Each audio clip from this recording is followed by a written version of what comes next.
Listen to this podcast, or I'll gut you.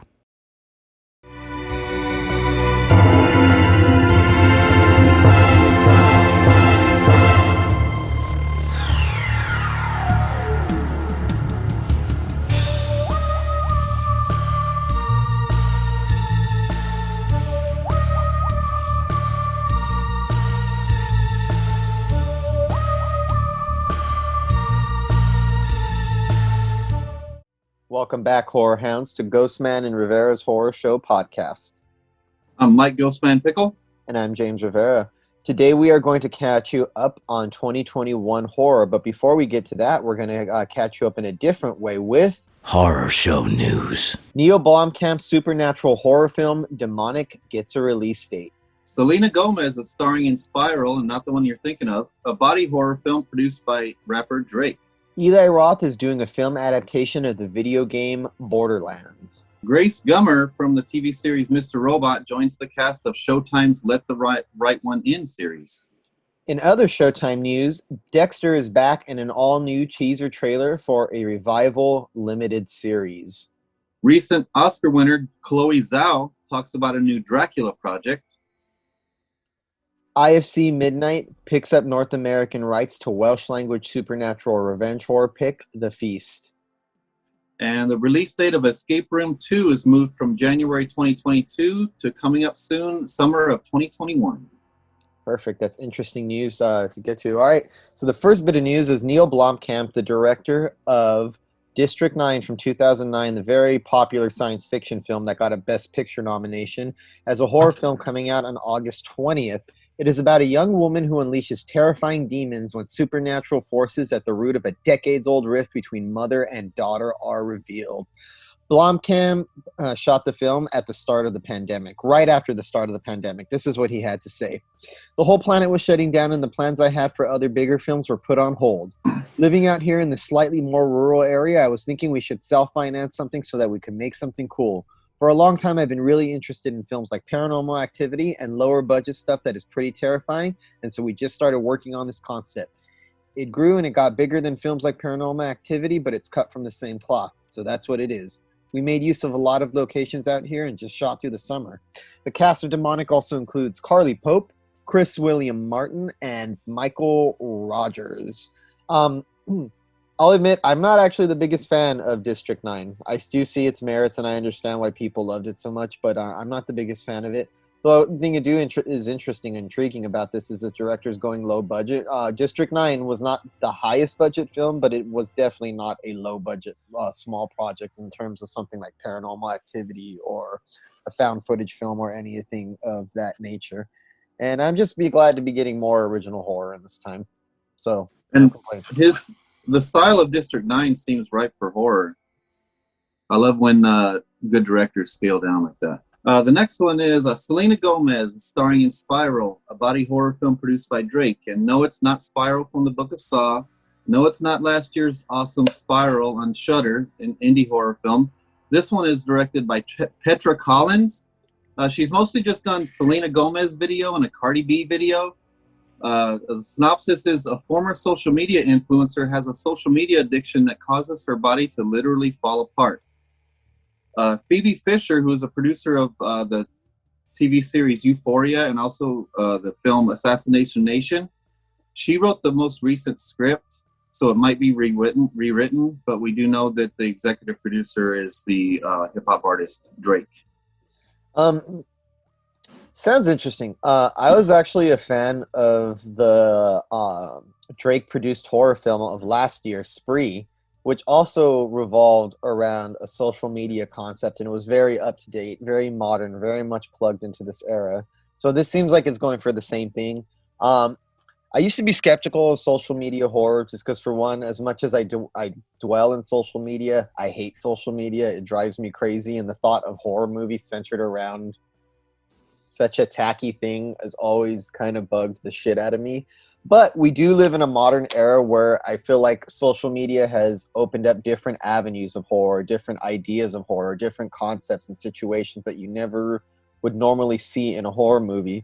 So despite my early skepticism of this new subgenre, I actually think it's starting to work out pretty well, and I think it makes good use of the era. And like I said, I like Drake's social media horror-produced film spree of last year quite a bit. I thought it was very entertaining, very up-to-date, very modern, and very thought-provoking.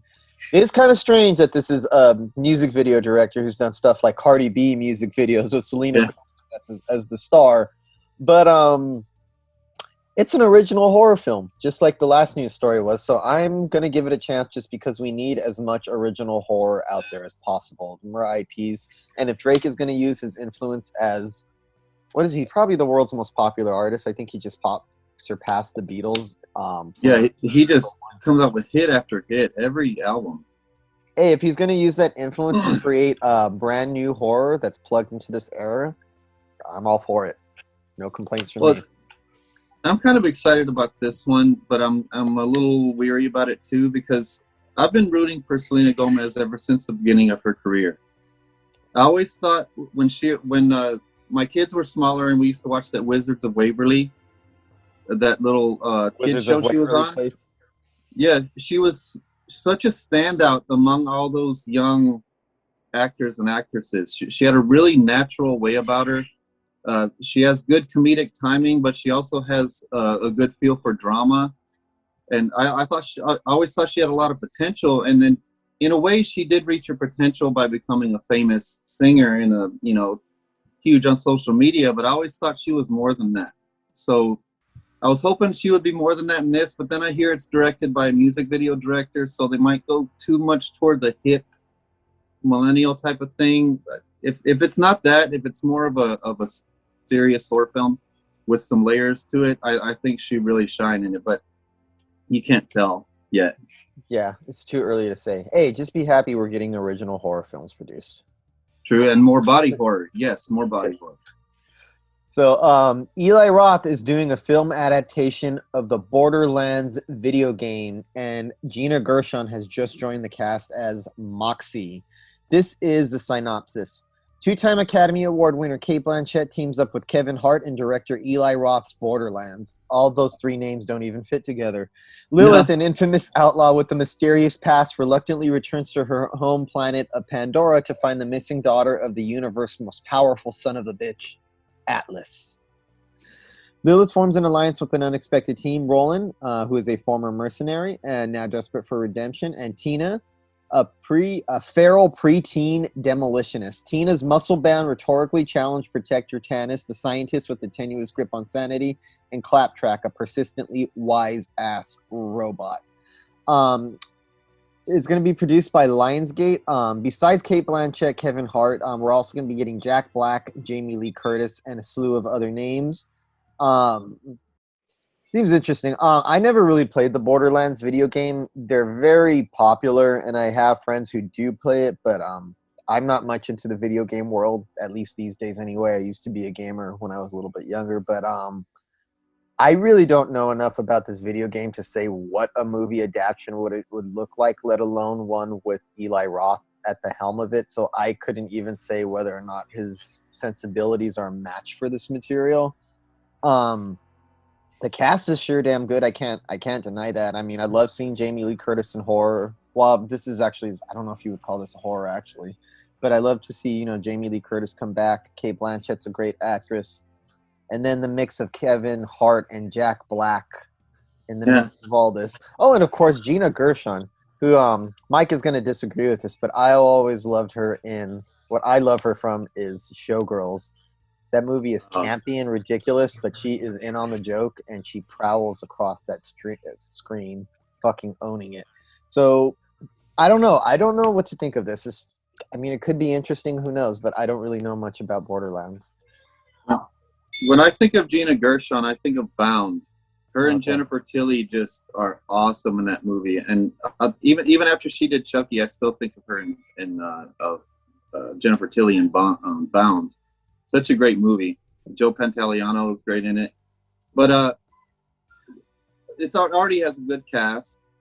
And I'm just like you, I'm not familiar with the video game, but I just think that a video game type of sensibility might fit Eli Roth's style. My problem with video game movies is that their stories generally suck, and they actually rarely ever take advantage of the mythology behind the video game. Like Resident Evil, as an example, is like that's ripe for a cinematic adaptation. It has the look, the style, and the feel.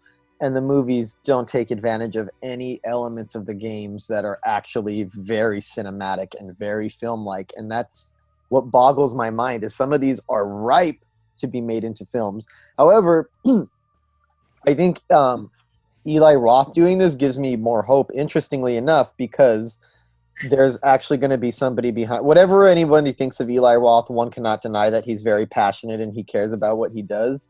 Most video game movies, to me, seem to be done by directors who are just doing a cash in, or just something to like a studio. Like it's just like a, it's a studio thing. It's a journeyman film. So I'm not trying to be harsh, but it's not usually something you think of in terms of, oh, great filmmakers or passionate filmmakers want to do this. So I'll take a passionate filmmaker doing a video game movie. And the synopsis seems like it's a little bit more involved and detailed than the average video game synopsis does. Most video game films have such a streamlined synopsis. They're really dumb. They pander to the fans while at the same time never satisfying what made the fans fall in love with these games in the first place. So we'll see how it goes. Another thing what they described is going to be they're going to battle alien monsters and dangerous bandits. So I guess it'll have elements of horror. Well, Eli Roth is far from incompetent. Like, I have my problems with quite a few of his movies, but he's not incompetent. It's just the decisions that he's made on his movies that I didn't like. But the filming skill is there. He knows how to direct a film. And plus, like with Resident Evil, these video game adaptations are usually too flashy and like ultra violent and stylistic. But this seems like a video game that's flashy and ultra violent and stylistic, so it might work out well. I mean, it looks like it's going to be good so far. All right, fingers crossed. Always trying to stay positive here. Yeah. Yeah, I've been negative about Eli Roth in the past, but I always root for the guy. Check out, and for anybody who watches The Last Drive-In with Joe Bob Briggs, check out the season premiere of the first two films, which were Mother's Day and Lucio Fulci's, how stupid I sound. Lucio Fulci's The House by the Cemetery. He's a guest on the show. Magnificent guest. That guy is an encyclopedia. I'll just leave it at that. He is very impressive. He blows Joe Bob away. Joe Bob's jaw was dropped open. Possibly the best guest he ever had, actually. Yeah, I honestly didn't think I would ever say that. Yeah, I think he's probably the best guest I've ever seen on that show. I mean, I was complaining about it before, and Eli Roth shut me right up, dude. I was actually... Eli Roth loved House by the Cemetery much more than Joe Bob, so they were kind of going back and forth on it, and I was on Eli's side. I was like, go, get him, Eli. Eli Roth also gets hate. Let's be honest, he's probably the best looking filmmaker in the horror genre. The fucking bastard. Our next news story is the great Grace Gummer. James and I loved her on Mr. Robot. She joins the cast of Showtime's Let the Right Run In series. Showtime has just ordered a pilot based on the John Avide Lindquist novel. It will star Demian Bashir, who was in Hateful Eight and Godzilla vs. Kong recently. And Weeds. Grace Gummer from this... Huh? And Weeds. Yep, he was in Weeds. That was his first big part, I think. Yes. Grace Gummer was just added to the cast, as well as Annika Noni Rose, who was in Body Cam recently with Mary J. Blige. I still haven't seen that one, but it looks good. And she had a small part on the series Them. So according to Deadline, the series centers on a father, Mark, played by Bashir, and his 12-year-old daughter, whose lives were changed forever 10 years earlier when she was turned into a vampire. Locked in at age 12, perhaps forever, Eleanor lives a closed-in life, able to go out only at night, while her father does his best to provide her with the minimal amount of human blood she needs to stay alive. Grace Gummer from Mr. Robot will play Claire, the heiress of a pharmaceutical empire and is a brilliant scientist who turned down the family's billion-dollar business to pursue a humbler, nobler career in disease research. But her life gets turned upside down when her estranged, ailing father summons her home and reveals a terrible secret. The pilot will be directed by Seth Mann, who directed a bunch of episodes of The Wire, Sons of Anarchy, Dexter, Californication, Nurse Jackie, The Walking Dead, and Homeland. So this one is shaping up to be a good one. That director, that's quite an impressive resume for television. So this is interesting. I'm not really familiar with the source material for Let the Right One In. My frames of reference are the original Swedish film, which I love, and then the remake of that movie, which was Let Me In, which was a lesser version of that same thing. Not a bad movie, but just a lesser version. Yeah.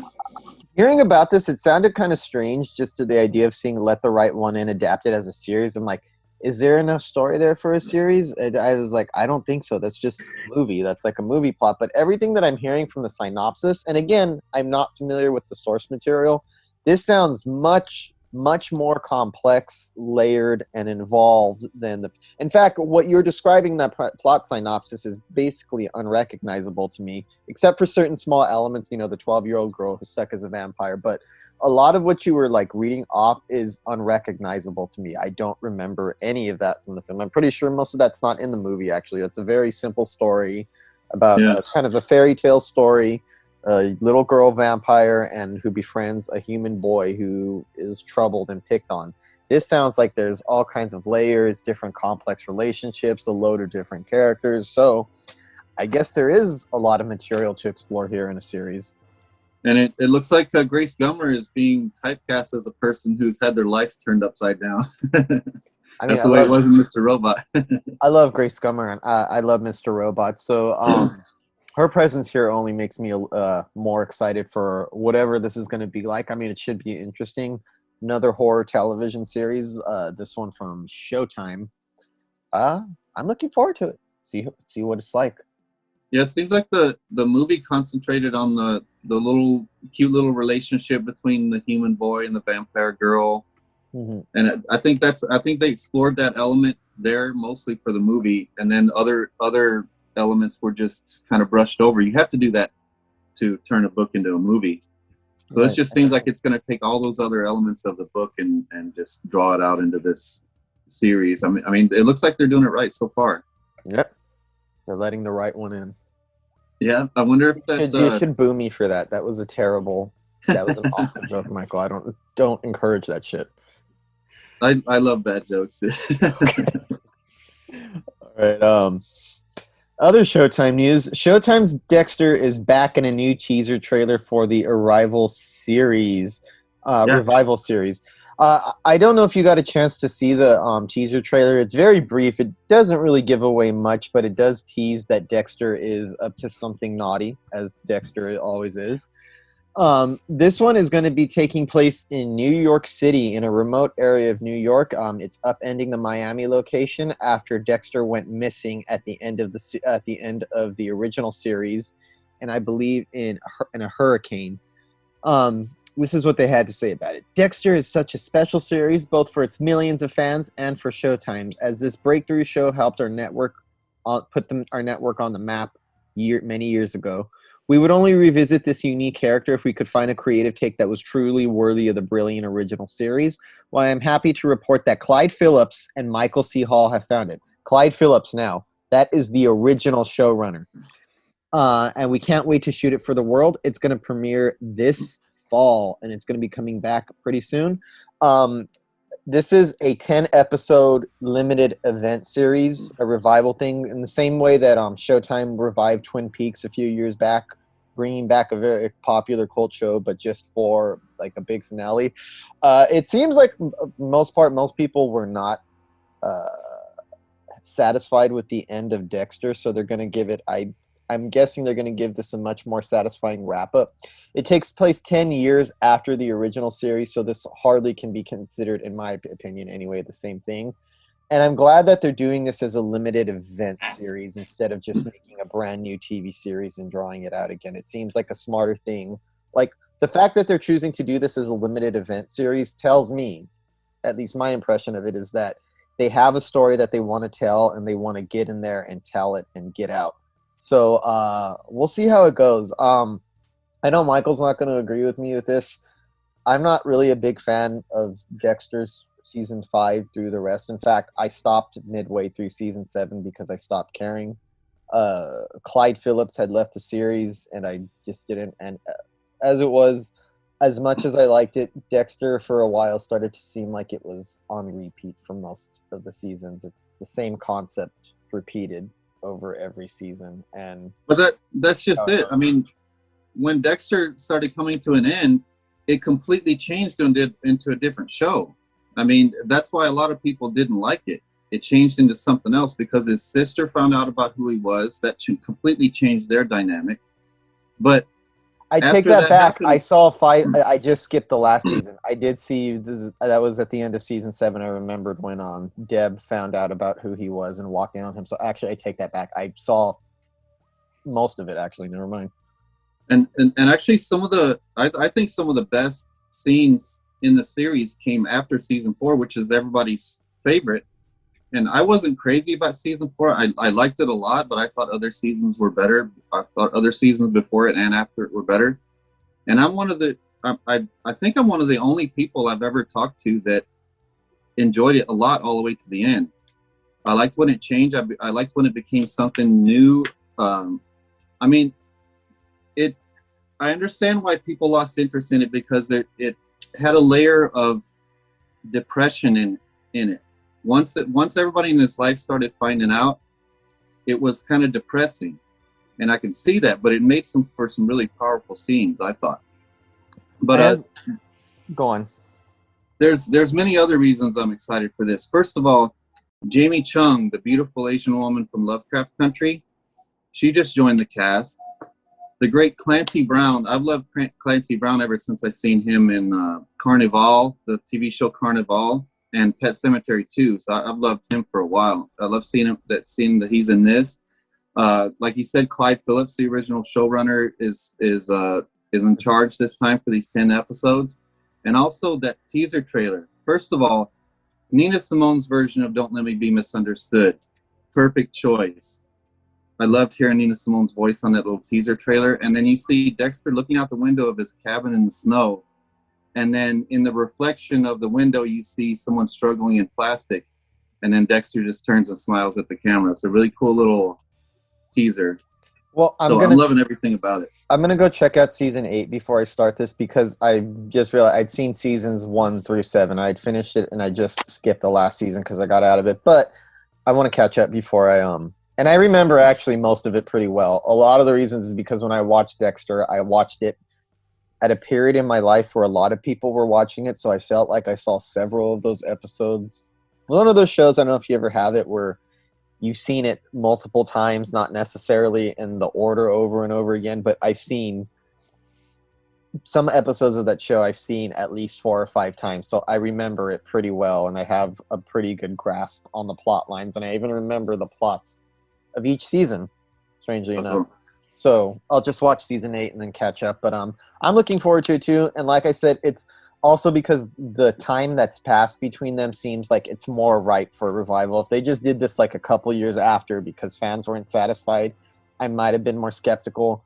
But it's almost like 8 years takes place 10 years after, but it's been almost a full decade. It's been a while.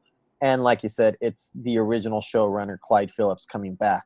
So it'll definitely be interesting to see where it heads. And I'm pretty sure it's going to – I doubt that I'm not going to like it. I doubt that it's going to be bad. It's probably going to be a good thing. These limited event series usually make for good television.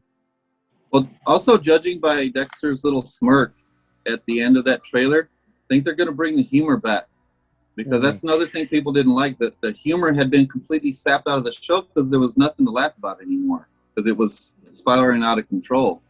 So I think it's been enough time has passed now where maybe he got some of his humor back, maybe he got his mojo back. So I think we're going to see some of the magic of the first few seasons. All right, we'll see. We'll see. Our next story, I'm also pretty excited about. It sounds weird, but judging by who's involved, I think it's going to be good. Recent Oscar winner Chloe Zhao talks about a new Dracula project. Chloe Zhao's Nomadland just won Oscars for Best Picture, Best Director, and Best Actress went to Frances McDormand. And Chloe Zhao was the first Asian woman to be nominated for Best Director. She now sets her sights on Bram Stoker's Dracula with Universal Pictures, which has been described as a futuristic sci-fi western. According to Chloe Zhao, she says that She looked behind the pages of the novel to discover the meanings and essence of it, and wants to reimagine the character she loves so much. And for the record, this is weird too. For the record, director Karen Kusama, who directed Jennifer's Body and also The Invitation a couple years ago, she's also developing a Dracula film for Blumhouse. So I wonder which one's going to be better.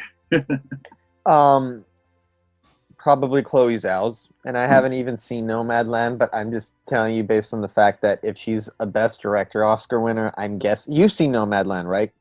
Yes, I loved it. See, all right, so you thought it was pretty high quality. Yes, definitely. Okay, so I like Blumhouse, but again, like we know, Blumhouse is more about like making commercial horror, giving it the broadest appeal possible. I imagine the Blumhouse version of Dracula is going to be something much more streamlined. And if you're getting an Oscar winner to do Dracula, it's probably going to become something closer to, let's say, Bram Stoker's Dracula, the Francis Ford Coppola interpretation, or Werner Herzog's version of Nosferatu, where Dracula, and let's be honest, I don't think it's a big deal that there's 2 Dracula movies being produced at the same time. How many fucking Dracula movies are there? How many? Yeah. Can't even count them all. Lost count. Dracula is one of those characters that's almost like superheroes like Batman or Superman or Spider-Man. It's a cultural icon.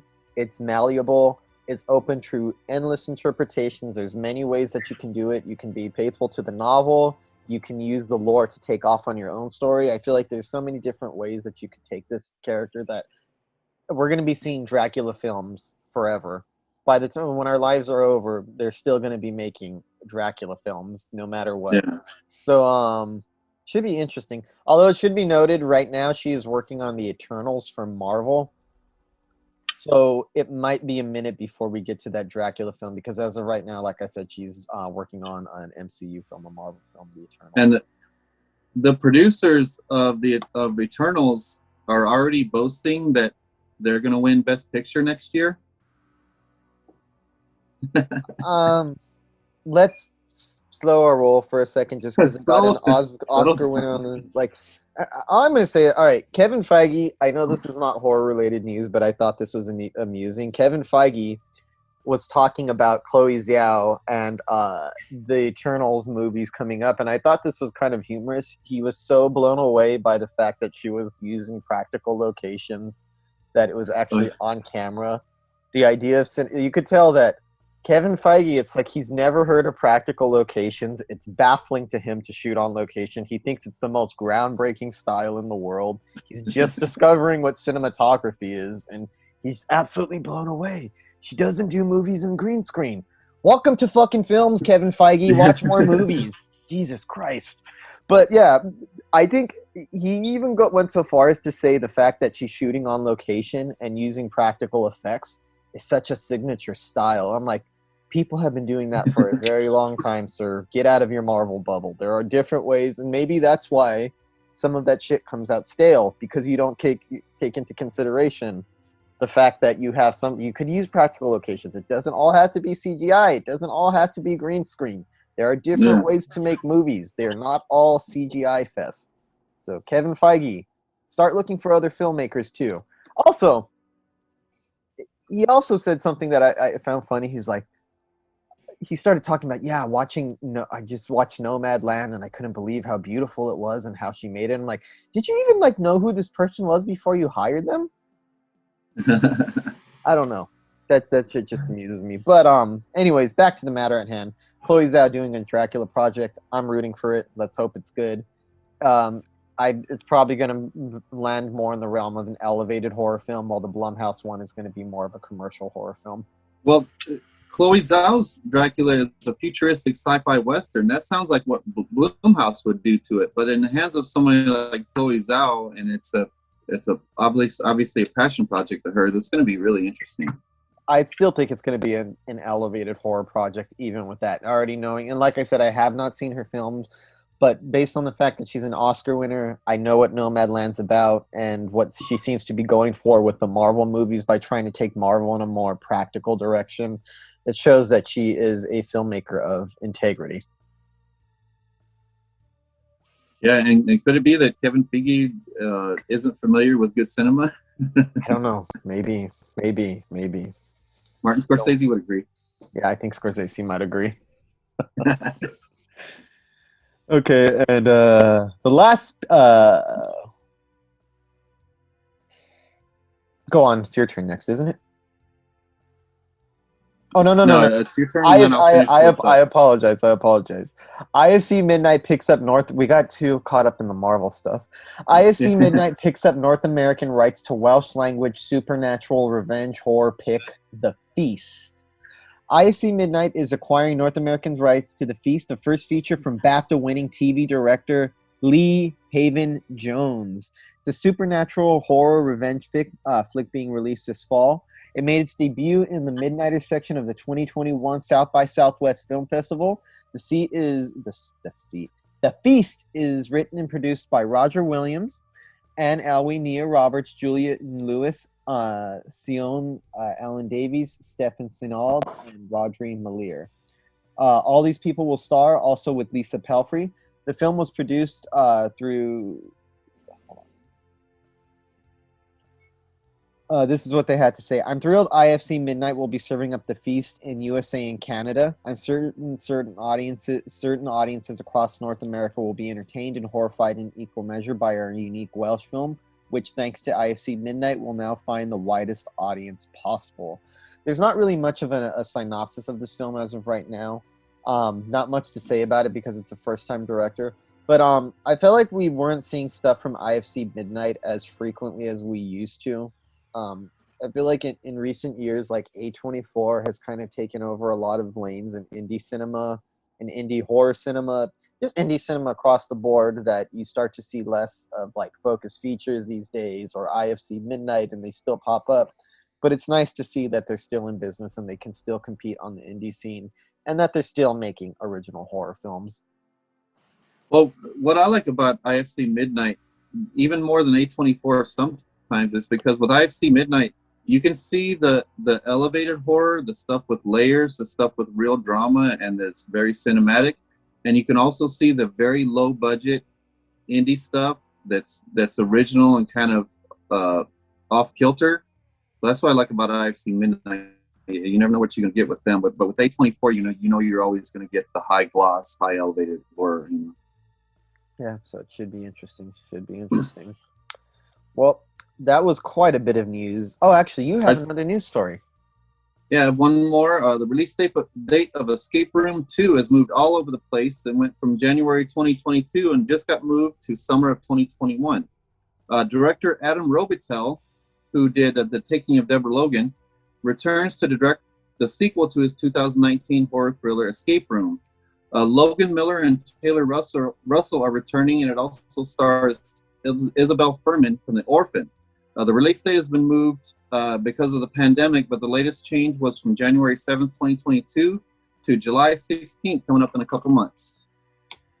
Interesting.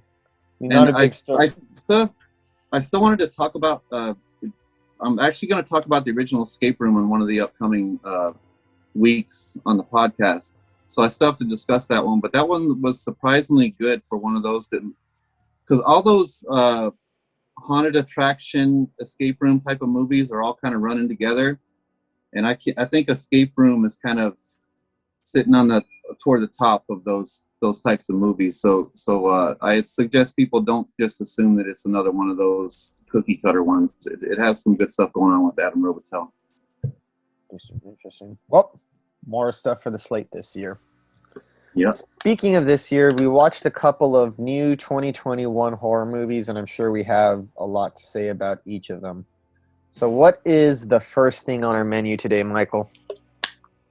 The first one we watched is one that's on Shudder. It's Boys from Country Hell. It's an Irish horror film written and directed by Chris Bow, who's mostly done short films and TV, and just did an action film that's on Netflix that actually looks pretty good. It's called Bad Date for the Cut from 2017. But Boys from Country Hell stars Nigel O'Neill, Susan Lynch, Joseph Pawlowski, and also John Lynch from the friggin' awesome indie horror film Isolation with Ruth Negga. If you've not seen Isolation with Ruth Negga and John Lynch, see it. Irish horror film, really original monster movie. But I think John Lynch is really misused here, especially compared to Isolation. This one's about a crew of road workers led by a father and son who constantly fight, and they must survive the night when they accidentally awaken an ancient Irish vampire. Is that I what thought it's this about? one had all the elements. Huh? That's what it's about? Yeah. I'm just joking. I was because I forgot this was forgettable. Go on. Yeah, so I mean, it had all the elements of a good horror film. It just didn't all come together. It just seemed really misguided to me. I thought the story relied too much on immersing us in the world of Irish road workers. It never connected with me. I never cared about these Irish road workers. I didn't know why they were acting the way they were. So also the horror elements relied too much on creating an original version of vampire lore. So it was just relied too heavily on, on calling attention to like, oh, this was the original vampire lore, and this is the new one we came up with. It's just several times in the movie, it just got tiresome. So overall, it was like, there was humor in it, but not enough. I don't know why everyone is comparing it to Shaun of the Dead. It's nowhere near as funny as Shaun of the Dead. I don't even see much funny about it at all. I think the humor of this movie was dropped after the first 30 minutes, wasn't it? Yeah. Okay, that's my impression. So like I said, humor, but not enough. Action, but not enough. Horror, but not enough. And drama, but not enough. So it's multiple elements all kind of mixed together, but I never thought there was enough of any of it. Go ahead. Go on. I want to finish your thoughts. Oh, some things I liked about it, like the blood coming out of everyone's eyes, nose, and mouth and trailing across the ground was pretty cool, even though I didn't fully understand it. Neither did I. I don't understand. I didn't like all the Bram Stoker stuff where they actually bringing out the book several times in the movie. It was cool for about 2 minutes and then just kept appearing throughout, and it was enough already. And then some nonsensical thing, like I like the pile of rocks and the significance of the pile of rocks, and then the ancient Irish vampire was under there. But what was up with that guy falling and hitting his head? Now I see that part. He falls and hits his head. The blood goes down on the ground. I can see that, revive the vampire. So then why does a random bull attack him? I don't know. There was no setup to that. It can't seem to come out of nowhere. Why did they let the guy's vampire son out? A lot of it, I was lost. I didn't know what was going on. I don't know if it was their garbled Irish accents. No, I put subtitles on and it didn't clarify anything. I'm just telling you. I'll just let you know right now. I put subtitles on and it didn't really change how muddled it was. I couldn't figure out if the significance of letting the guy's vampire son out. What's up with all the dudes blubbering and crying? One started just crying pitifully. And they're like, why are you crying? He said, I just don't know what to do. I don't know what to do. What? It was and then later a younger guy starts crying because he's overwhelmed. And on that one, some of the other guys are looking at him just like I did, just rolling their eyes. Oh, you're crying again? And then his mom even tells him to suck it up. So stop crying. But this movie is a short film. That's a struggle. That was a struggle for me to get through. It should have been a short film. Yeah. My thing with this is, look, there's nothing about it that's particularly, I would say, bad, but there's nothing about this movie that I felt engaging at all. I thought it was maybe mildly engaging from the first 20-30 minutes. I guess it's interesting because we don't really see much of rural Ireland in horror films, so I guess that's kind of a refreshing little thing about this movie. They don't really take advantage of the environment or the atmosphere that much, and that, I guess that's understandable. If you live in Ireland, we're fucking ignorant Americans, so if you live in Ireland, it's just like home. There's no reason to present it like a travel log. But regardless, this movie just kind of like touches and scratches on some ideas and never really fully explores them. Like the vampire lore, the reinvention of the vampire lore. They keep emphasizing how much we're reinventing vampire lore. There's the original vampire lore, and then there's what Bram Stoker did, and he modified it, and it's not exactly the same thing. And they don't even really do that much with it. There's nothing that unique about this version of vampire lore other than, oh my god, he doesn't get burned by the sunlight. Yeah, that part was so hokey, dude. And then They're like waiting. They're waiting with bated breath for the sun to come up. Then it comes up. Oh, it doesn't hurt them. Yeah, and I'm just like, okay, and my point, and that part, I was like, you should have just kept that part of the lore. There was no reason to change it, because you added really nothing to it. I got tired of seeing Bram Stoker's Dracula being brought out on the table. Yeah. None of the character relationships are very defined. They're apparently very close, and there's a lot going on, but there's not enough in the movie to clue the viewer in as to how close these people are. There's just little hints of it there and there. And then when it arrives at the horror, it acts like it spent the entire movie developing these complex relationships between the towns of these people. I'm like, you're acting like you spent this time. Like, there's no reason, like, to...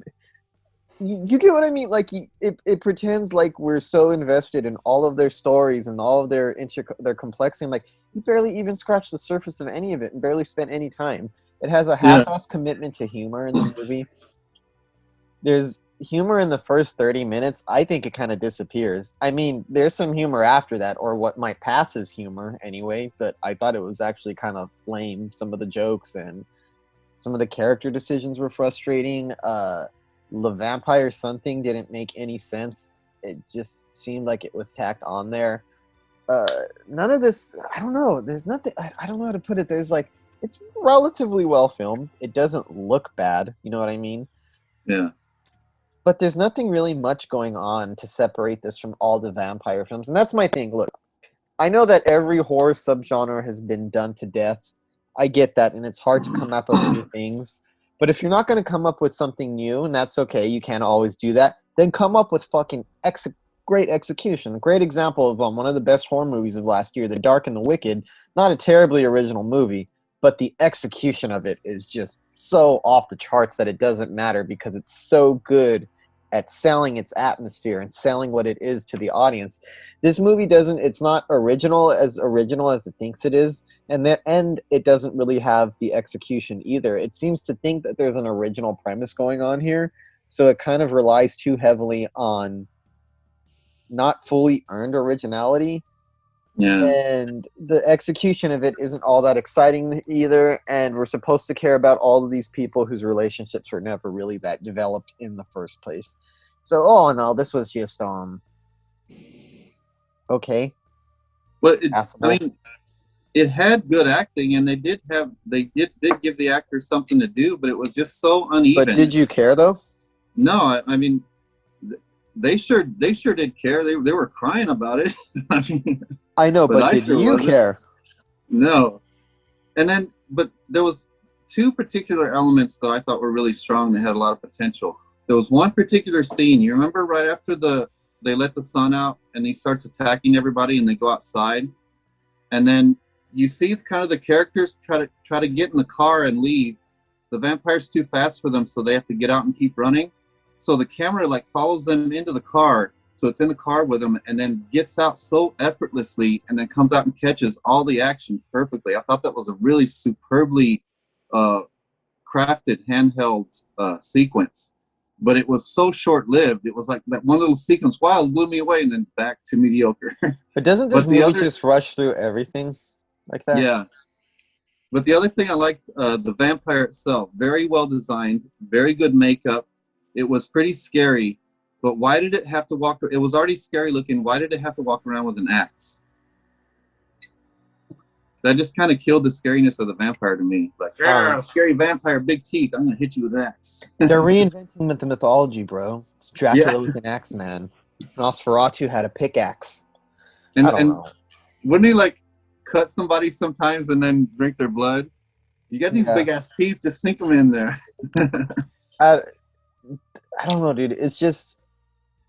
my thing, like I said, if you're not going to be that original, then put some execution. If you can't do that, that's understandable. To put some execution in it. This movie doesn't have very good execution, and its story is not original, but it seems to think that it is. It even has an air of an American Werewolf in London.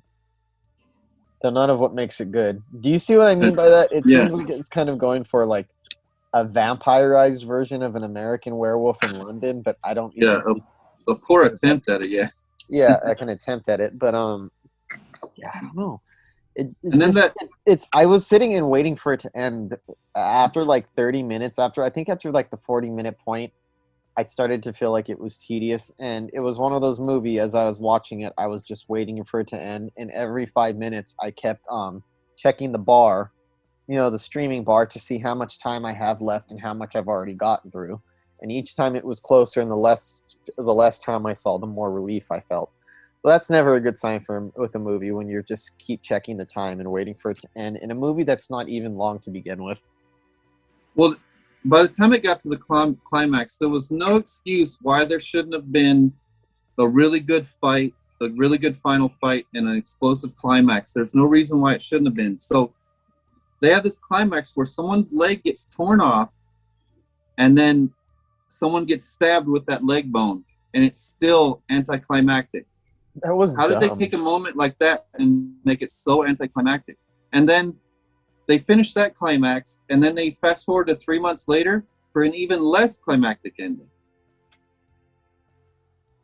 Like, I it's already like they forgot wanted, what happened in the second ending. yeah, they wanted to make it worse, dude. So overall, I think I hate to say it, it may be being a little too harsh on it, but I think this is probably one of the most uninteresting and bland new films I've seen on Shudder.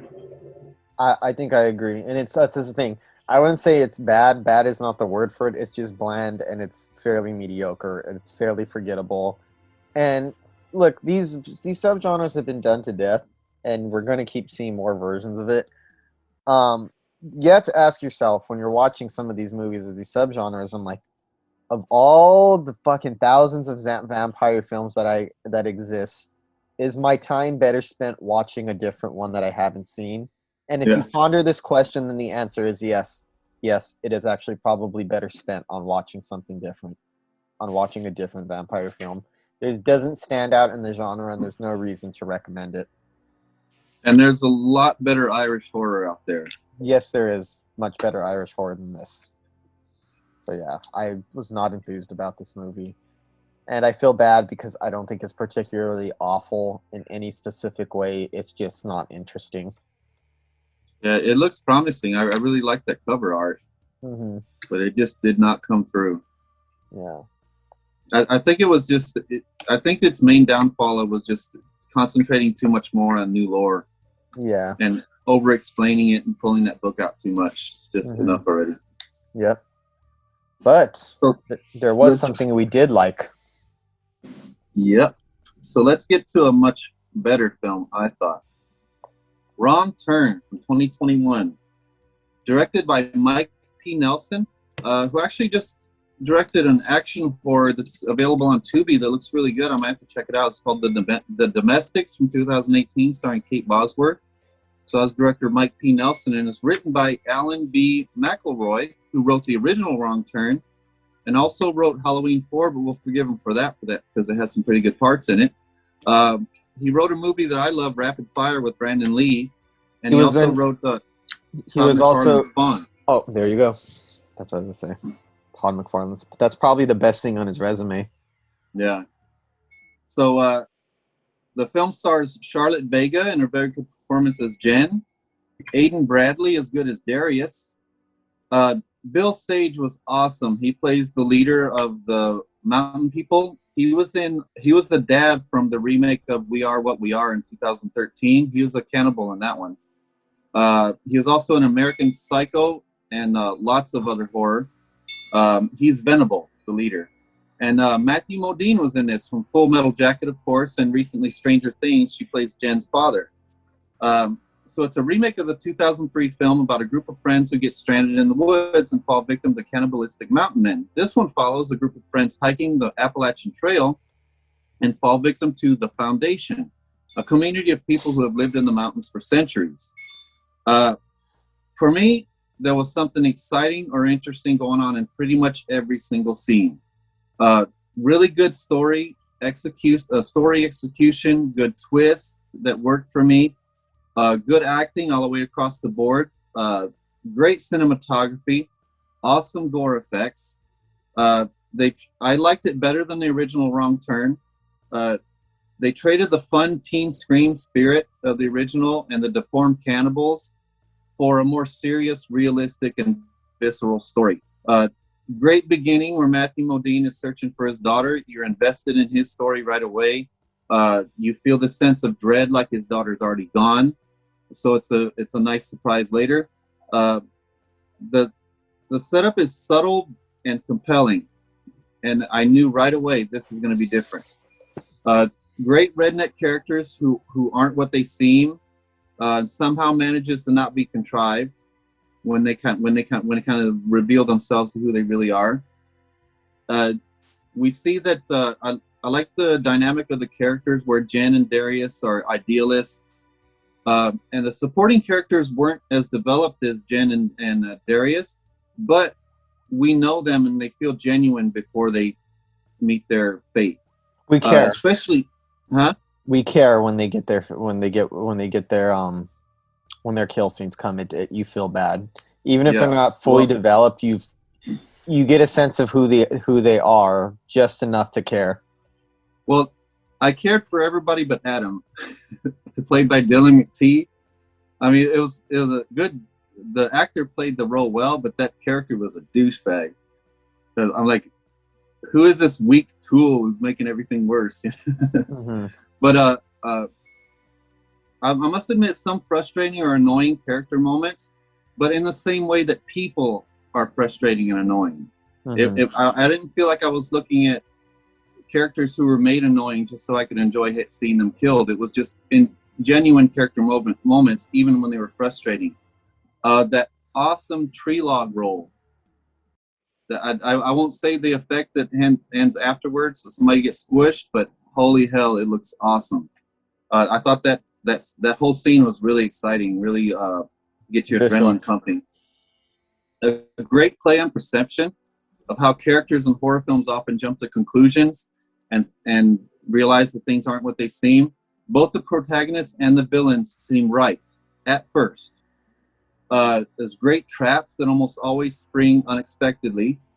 A couple moments where they fight with one character that they have no idea where the other one went. That's kind of what I had a problem with.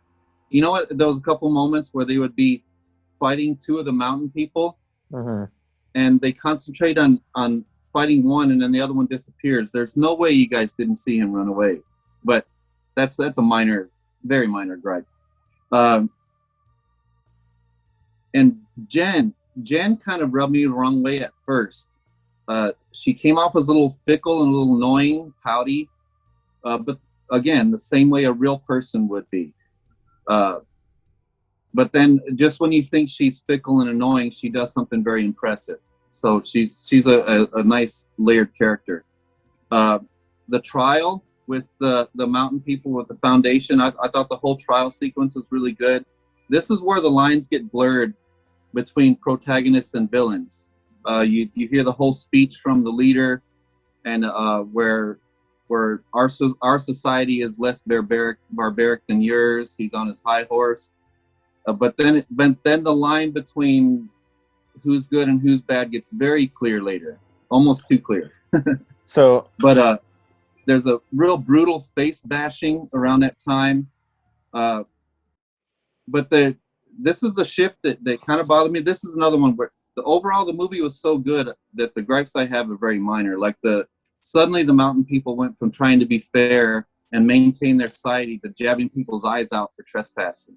You know, they have this big trial that you get the harshest sentence only if you murder one of us, and then all of a sudden he trespassed, poke his eyes out. So that was another minor gripe. But don't you think that's more meant to illustrate the hypocrisy of these people, because that preacher, the leader of this tribe, is on such a high horse about why his version of society, the Foundation, is superior to the rest of American society. And by the way, he has a few valid points to make, but he's Yeah, still exactly. supposed to be the villain. So don't you think it shows that they're trying to rationalize some of the brutality as being right by saying our society is free of war, it's free of poverty, it's free of Well, racism, it's free of all these things. So it's more of a critique of him and his character yeah, than the movie itself. yeah, yeah, Because yeah. he just became a complete hypocrite. He threw that whole speech he said, he completely threw it out the window when he told him to jab that guy's eyes out, because he gave that guy trespassing the exact same sentences he gave someone who murdered one of their own. So he just threw everything he said right out the window. But it does show his hypocrisy, and he shows it even farther in the end. Yeah. But there was a couple other times when I had a problem with Jen, because she was such a strong character in every other scene. But did you notice there was a couple times where she went from a smart badass to completely falling apart, save me, and then badass again? I mean, I don't you think that's realistic though? How somebody would react to being in such an extreme situation where you're trying to hold it together. You might have moments as a person where you're doing your best to be strong in the face of the most horrifying things that you could experience in your life. And occasionally your mental state is going to break from time to time, but then she gathers herself together like, okay, I'm going to get through this. So I actually think that's kind of believable. If you, at least a lot of us would probably struggle with being in that situation. I think she handles it pretty well. Does she fall apart occasionally? Yeah, but I don't think she falls apart any more than the average person might if they were faced Exactly. with such adversity. That's what I was saying. It's a critique on the character itself, not the movie. Mm-hmm. I mean, she has moments of weakness like a real person does, which you're not used to seeing in a movie like this. You know, in a movie like this, you're used to seeing they're either strong or they're weak. And then if they flop back and forth, then it's no good. But in this one, it's good because you can tell that they knew what they were doing the whole time. I was actually really surprised by this. Is one thing. This is the best of the Wrong Turn films. I'll say that. And I'm not a big fan of this franchise in general. I've seen them, but they're not movies that I'd ever want to watch again. Especially like the original one. I'm like, they're entertaining horror movies, but there's like a trashiness to it, and not like a fun type of trashiness like you get out of exploitation movies. There's a certain type of trashiness where it feels like the original Wrong Turn, as competent as it is, it just feels like, to me anyway, like it was slapped together for a quick buck to like just to exploit the horror audience, and has teen scream elements, and there's gore and there's extremity, but it just feels like, to me, Wrong Turn, the original anyways, feels to me like a dozen horror films that are just like it. There's nothing to make that film stand out, and I've never understood its popularity as a franchise. This actually takes the premise of what the Wrong Turn films are and adds a lot of nuance to it, and layers and believability and character development and story and ideology and philosophy. It's stuff that I just felt was missing from the original Wrong Turn. I think that this kind of takes the concept, elevates it a bit, brings it up to date, makes the characters a bit more interesting, and makes the villains more interesting too. I think they are much more fascinating as regular human beings, not as deformed people, as regular human beings who believe that their version of society is the right version of society. And they have some good arguments as they make. There's no racism, there's no poverty, there's no inequality, there's no war. Pros. But there are elements of it that are but underneath all of the positive elements that their leader tries to pontificate about, there's something negative. But I love so many things about this film, like the characters having to navigate through the eyeless people. Like there's this cave with a bunch of people with their eyes jabbed out, so you're kind of trying to poke your way through the dark, and these people without eyes are kind of coming at you, and they don't know who you are or anything. Mm-hmm. And then this one also had a second climax, which I thought was really good. Very, very good, actually. And then that fake ending, I usually hate the fake ending where they fake out like something really horrible happens, and they kind of shock you, and then, oh, it didn't really happen, but somehow it really worked well here. I can't explain exactly why. I could explain why, but I don't think I would want to do it because it would involve spoiling what happens in the climax. Let's just say that there's a fake out, but I think it works well psychologically. I'll just leave it at that. Yeah. Exactly, yeah. That it seemed to have the effect that filmmakers want it to have when they try a fake ending. Because Oliver Stone did it in Savages, and it pissed me off so bad. It ruined it ruined an already bad film. I was gonna say it ruined Savages. Was it good to begin with? I know. Okay. But the first climax was really good. I liked it. The second climax was good. I was afraid it was going to fall apart, but it didn't. And then that climax ending and that great final shot. I wish I could discuss exactly what that was, but it's the camera is stationary in the road, and you see the whole ending play out, and then characters walk toward the camera and past it. And being a filmmaker, I know how hard it is to craft a scene like that, especially if you know that's going to be the final scene of your film. They must have really choreographed that perfect. Mm-hmm. Is pretty elaborate. That it leaves you feeling really affected, like that was a perfect ending for that filmmaker to affect you the way he wanted to affect you. Did you say after the credits? Huh? Did you say after the credits? No, when the credits start, like the title already comes up. No, but did you say after the credits? There's a reason I'm asking. Yeah, where it showed the deleted scene where they tried it, but it just wasn't quite right. Yeah, they showed it, but they showed it without any music or anything like that. It was pretty interesting.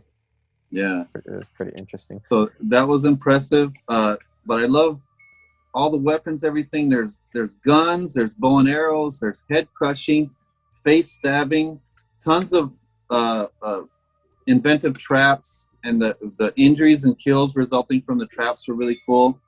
And another thing I usually don't like at all, because it's been way overplayed, where you take a more upbeat song and have a really good female singer, like with an airy kind of voice, sing it slow and ominous.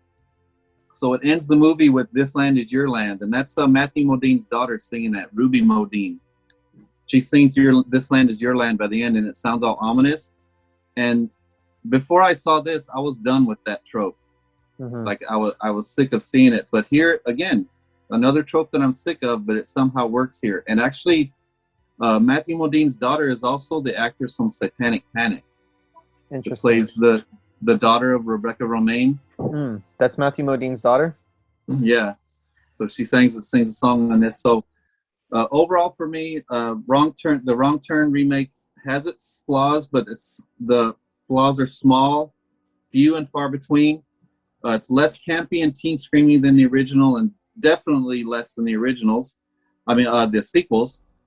This stands on its own as an original, visceral, and serious, but entertaining horror flick with great kills, great effects, and there's nothing wrong with calling it Wrong Turn. Stop saying that, people. It's a very similar concept to a point, then taken in a completely different direction by the writer of the original. So let them call it Wrong Turn. Screw all you haters. To me, it's just a refinement of the original concept. It's a refinement, and it's a way to add more depth to it. It's a way to add more nuance to it. And it's a way to add actual themes and ideas into the movie and stuff that lets you think about, stuff that you're supposed to ponder. And that song of "This Land Is Your Land" works perfectly because, and you'd have to see the movie because I don't want to give everything away, but yeah. Of course, that song with our country's history, you understand it. It plays a very unique part into what a lot of this movie's about, and the way that this cult, the Foundation, thinks in terms of how they think of the United States and how they think of themselves as being a separate entity from the United States. So I think it plays in it pretty well. Like I said, it's just, it takes a franchise that always struck me as very like trashy and cheap and kind of forgettable, and adds a lot of things in it that I like to see in horror movies. It elevates the same. It's just an elevated version of the Wrong Turn concept. And to begin with, I actually think the Wrong Turn concept is a great concept for a horror movie. It's just I don't like the kind of films, for the most part, that they've produced using this premise, using this formula.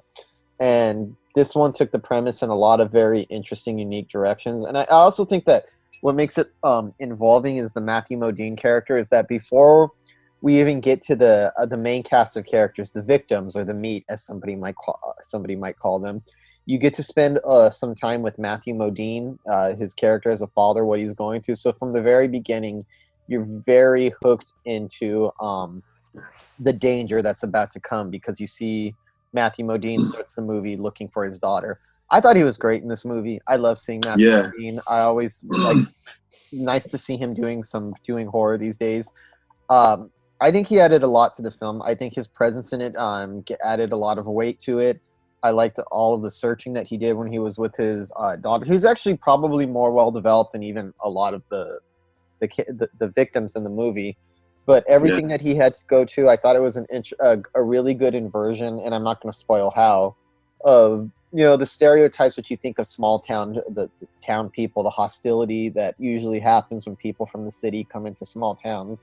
I think it takes that idea, plays with it, and inverts it in ways that are kind of interesting and ends in a way that you don't feel like you watched a stereotype version of a small town, or you don't feel like these people were being demonized.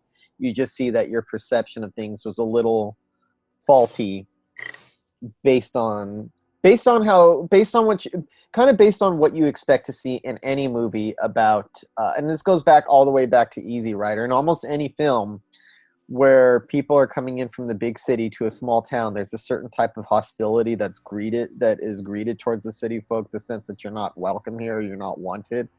I think it takes that idea and your familiarity with it and kind of flips it on its head to make you stop, demonizing people in small towns. So there's a lot of interesting things going on here that I liked quite a bit.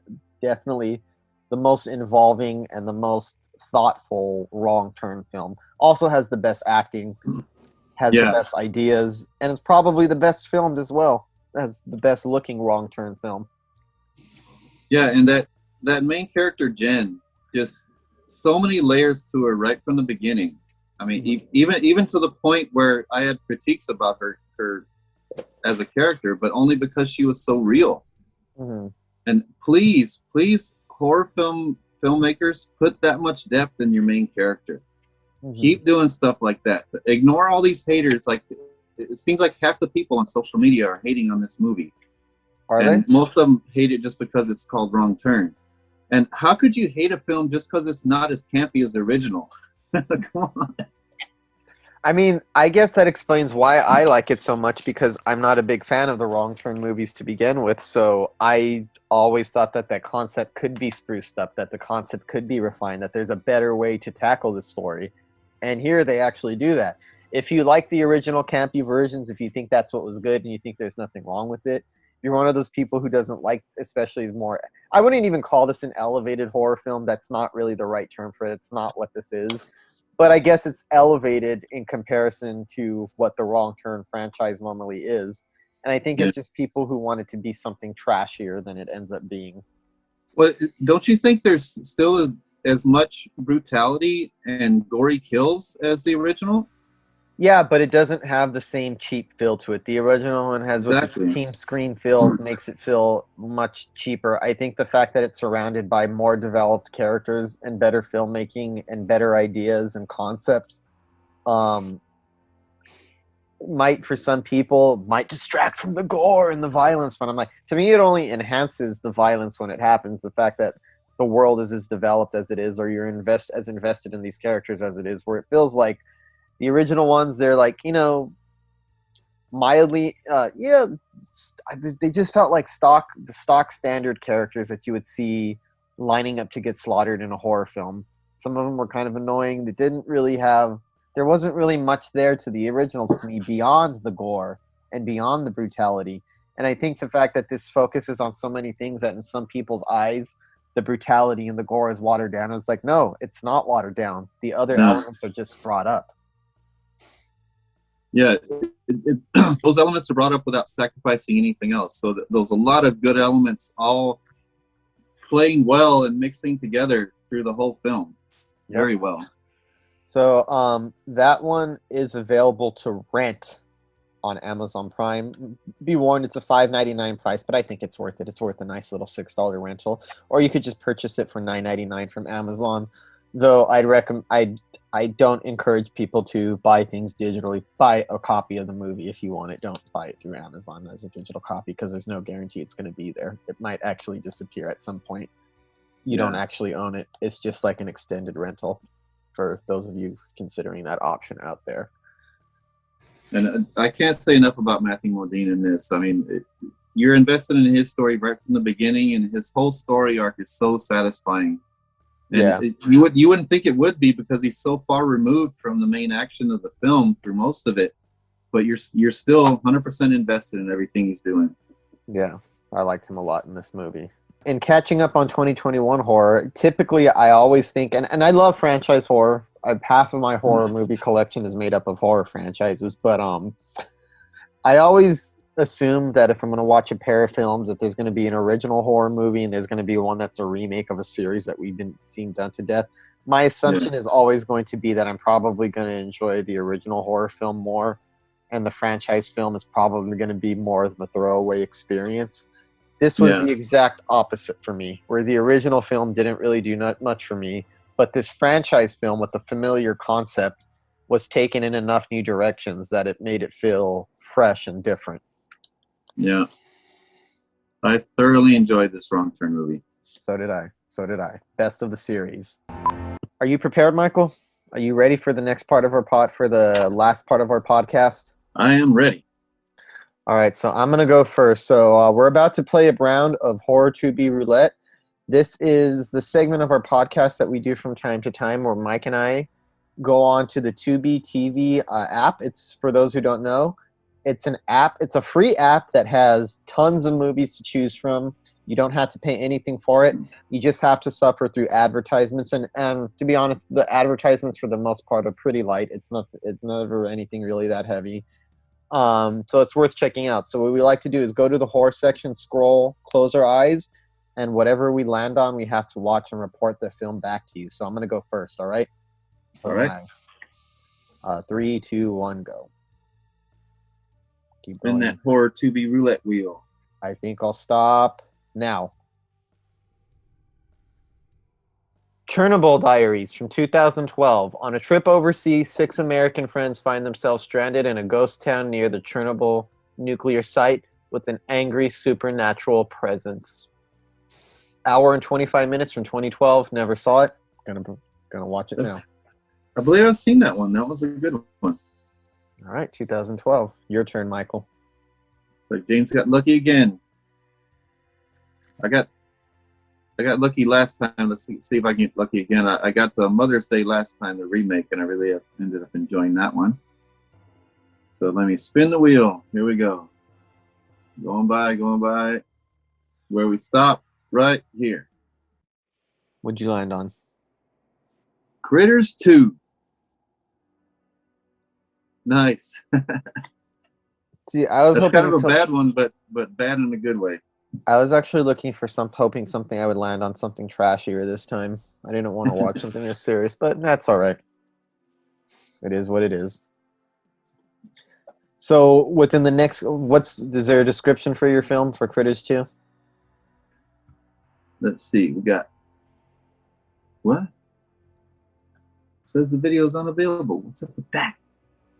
It'll be fine through the app. You just got to turn it on the TV. Yeah. So, well, regardless, I'm pretty sure the Critters 2 is self-explanatory. It's a creature feature about critters. What else are you going to say? Yeah. So, yeah, that's Tubi TV Roulette. Within the next couple of weeks, Mike and I will report back to you and let you know what we thought. I keep mixing my words up. What we thought of these 2 random horror movies that we watched. We'll report back to you. Keep checking us out on all of our across all social media. Facebook.com/Pickles Horror Show. That's where you can see a lot of stuff on Facebook about us. If Instagram is your platform, go to @Pickles Horror Show. That's what it's right. @Pickles Horror Show. Yeah. On Instagram.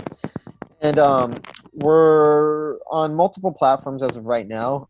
Check out our Flow page, which we have a link in the description of the podcast. The Flow page takes you to wherever this podcast is available. If you like to watch the video format, it's available on YouTube. If you're more into the audio version, we have it available on Spotify, Apple Podcasts, and SoundCloud.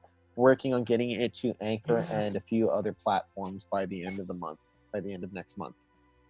And I believe we mentioned it on the last podcast. James and I were going away to a retreat on the top of a mountain in Camarillo. It's like in Ventura County, to write our latest script. It already has a budget, locations. We can't say what the budget is yet, but judging by what we've written so far, I think it's going to be a lot bigger budget than what it's starting. But even the starting budget is like 50 times bigger than anything we've ever worked with. Any budget we've ever worked on. So just the starting budget is the biggest we've ever worked on. And we're so proud of this script. I know that budget is going to double or triple.